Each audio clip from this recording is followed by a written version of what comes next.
Hi guys, it's Raythe from Raythe Reign, and today I have something special for you.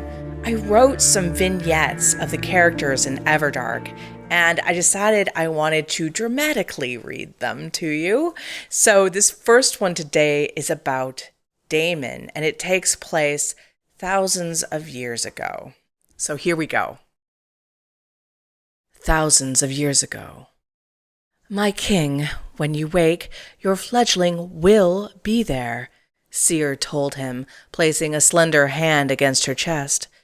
Vampire King Daemon stood before the pale stone sarcophagus that would be his resting place for who knew how long. But he did not care. He could not continue on without a fledgling. The pain of seeing the last candidate die in agony as his too powerful immortal blood sapped the young man's life away was the last straw. Though he was amongst his fellow immortals, he was alone. They had the company of thousands of fledglings of their bloodlines. He had none. And he was so tired of waiting and watching and never having. I do not know if I believe that any longer, Seer. You may see the future, but the past has proven to me that none survive the turning with my blood. The past dictates the future, I think. Bitterness flooded his mouth like the taste of rotten blood, and he shook himself. Seer's pink lips lifted in a sad smile. I have seen him. Him? Daemon's heart beat harder, but he shoved any excitement down. Not everything Seer saw came true. Not even everything he did came to pass. Not that he could see his own future in this. But what she saw could just be her hopes for him speaking. A young man. So young. But he will have things to teach even you. She chuckled. He will be beautiful. Of course. He will be mine. But the words were flippant. He could not have cared if his fledgling was a horror to look upon, so long as they were his. Though what you describe sounds rather ideal.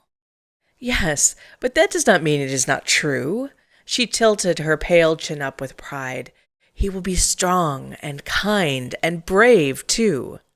Kind? Daemon's right eyebrow lifted. A strange characteristic for a predator. But again, it is true. It will make what you have to do perhaps more difficult.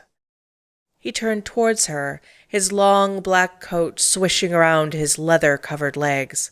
What I have to do. Her silver eyes grew unfocused as she looked ahead, but not at the walls of Night Valen, but into time itself. Her lips pressed together and her head dropped. When you wake, everything will be different.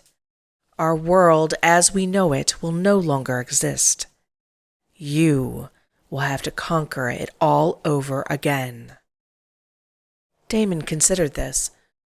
With a fledgling by his side, would he mind having to claw his way to the top once more? Or would he find it a thrilling test of his mettle? His crimson eyes hooded as a true smile crossed his lips. If my fledgling exists when I wake once more, it will be a pleasure to take the worlds by storm. So we all know that when Daemon does wake, who's there to greet him? Julian. And Julian definitely has things to teach him and causes him to have, how shall I say, interesting thoughts. And he also has to reclaim not only his throne of the vampire world, but he has to figure out what to do with the human world now too. Anyways, I hope you enjoyed this vignette. Please leave your comments below. And if you haven't started reading Everdark, if you're not a member, you can actually read the first 10 chapters for free. It's like 50,000 words. If you just sign up at the link below, it'll take you to the sign up form and you can get that. If you are a member and yet you haven't started Everdark, which I can't believe, but if you haven't, you can actually just go to Everdark itself and start reading that. There are literally Oh my goodness, over 250,000 words, and we're not even halfway done. So I'm dying to see what you all think. Thanks again. Take care. Bye.